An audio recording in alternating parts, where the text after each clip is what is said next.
Arita sa good news, ang fuel subsidy sa mga driver o operator sa tanang public transport posibleng mahatag na karong simanaha. Ano ang report? Sa gawa sa usa ka tindahan ug pagkaon makita kini mga food delivery rider nga nagpaabot sa mga order alang sa ilang mga customer. Usa kanila si Christian Cañete, kinsa mipadayag nga kalbaryo na kaayo nila ang taas nga presyo sa lana diin halos katunga sa iyang kita ang nawala.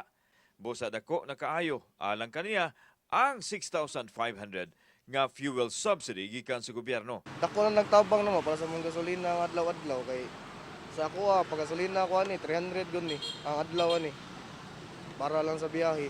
Nya gagmay pa kayo pliti. Samtang sa usa ka kan-anan usab sa sidewalk na abtan nako kining grupo sa mga taxi drivers. Lista ni book ang tawag nila kay kasagaran mangutang sa ilang pagkaon ug bayran kung makakita na og pasahero.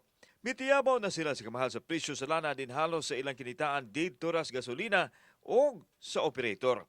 Diha na sayran nga adunay subsidy sa kagamhanan, igo na lang silang naglaway kay wa man kuno sila labot sanglit ang operator man ang magkadawat.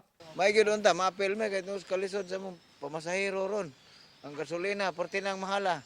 Bahala lang mga upaw mi. O pareha na o drive taga adlaw. Musayo na lang yun. Kuwang permis tog. Pila may malimpyo nimo sa?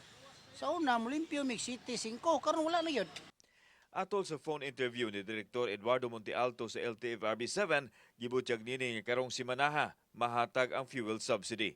Naghuwat na lang sila sa National Office may tungod sa sistema sa pag-release sa ayuda. Doon namang i-arrange nila sa kuan bangko o ang pag-print pagit sa mga card, di ba na basta-basta. Lakip sa makadawat sa ayuda ang driver sa tricycle, PUJ, food delivery, taxi ug ubang public transport. Kauban si Cleofer Lumayag, ako si Alan Domingo. Balitang Bisdak.